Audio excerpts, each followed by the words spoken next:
বাড়ি ভর্তি লোকজনের সঙ্গে থেকেও এই ভারতের প্রায় ৫৮% মানুষ নিজেকে একা এবং মেন্টালি ডিপ্রেসড ফিল করেন। হ্যাঁ, ঠিকই শুনলেন।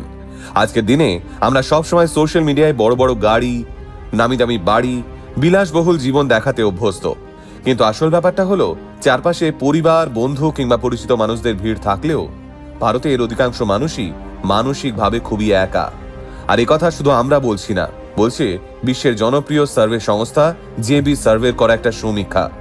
আর কুমকুম ভাগ্যে সিরিয়াল খ্যাত সঞ্চিতা উগালের হঠাৎ সুইসাইড করার ঘটনা, কিংবা গাজিয়াবাদের ২২ বছর বয়সী ডেলিভারি এক্সিকিউটিভের আত্মহত্যার পরে এখন এই বিষয়টা আরো বেশি পরিষ্কার।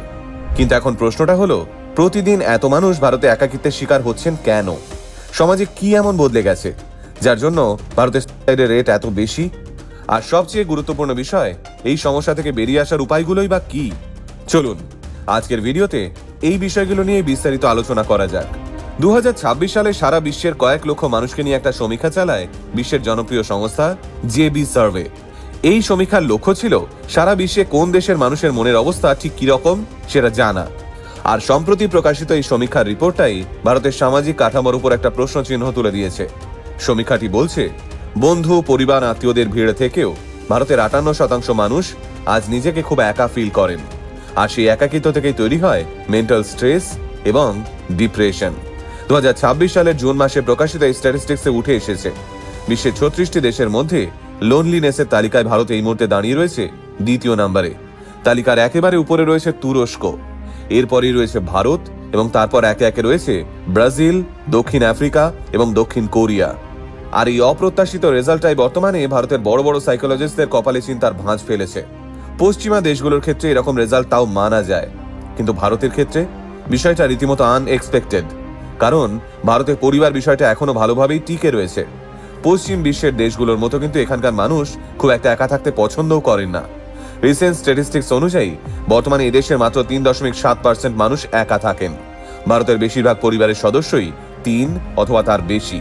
সেই রকম একটা জায়গায় দাঁড়িয়ে ৫৮% মানুষের ডিপ্রেসড ফিল করা বিষয়টা নিঃসন্দেহে খুবই চিন্তার।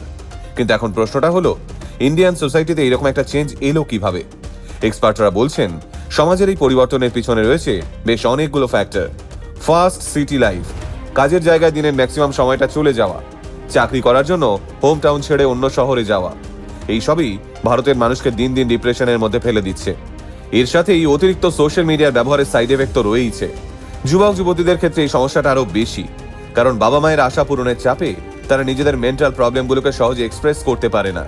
আর এই কারণেই আমরা আজকালকার দিনে দেখি, একটা পরীক্ষা পাশ করতে না পারার কারণে, একটা চাকরি চলে যাওয়ার কারণে, কিংবা একটা সম্পর্ক ভেঙে যাওয়ার কারণে ছেলেমেয়েরা আর পথ বেছে নেয়। বিভিন্ন প্রতিবেদনে উঠে এসেছে, ভারতের প্রতি ১০ জন যুবক যুবতীর মধ্যে প্রায় ৭ জন কখনো না কখনো নিজেকে একা ফিল করেছেন। কম বয়সীদের পাশাপাশি শহরে বসবাসকারী প্রবীণ নাগরিকদের মধ্যেও একাকিত্বের হার বেড়েছে। পরিবারে একসঙ্গে থাকা সত্ত্বেও জেনারেশন গ্যাপ, বাকি সদস্যদের অতিরিক্ত ব্যস্ততা, কথাবার্তা কমে যাওয়া এই পুরো সমস্যাটাকে আরো বড় করে তুলছে। পরিস্থিতির গুরুত্ব বুঝে বিশ্ব স্বাস্থ্য সংস্থাও একাকিত্বকে বর্তমানে একটা গুরুত্বপূর্ণ সামাজিক সমস্যা হিসেবে দেখছে। WHO হিসেব অনুযায়ী বিশ্বজুড়ে প্রায় প্রতি ৬ জন মানুষের মধ্যে একজন এই লোনলিনেসের শিকার হন। এই সমস্যা থেকে বেরিয়ে আসার একমাত্র উপায় পারস্পরিক যোগাযোগ বাড়ানো, প্রিয়জনদের সময় দেওয়া এবং মেন্টাল ডিপ্রেশন দেখা দিলে সরাসরি সাইকোলজিস্টের পরামর্শ নেওয়া। কারণ কে বলতে পারে, আপনার একটা ছোট্ট কেমন আছিস হয়তো একটা মানুষের জীবন বাঁচিয়ে দিতে পারে। এই পুরো বিষয়টা নিয়ে আপনার কি মতামত কমেন্টে লিখে জানান আমাদের। সবাই ভালো থাকুন, সুস্থ থাকুন। শুধু শারীরিক দিক থেকে নয়, মানসিক দিক থেকেও সবাইকে ভালো রাখুন। নমস্কার।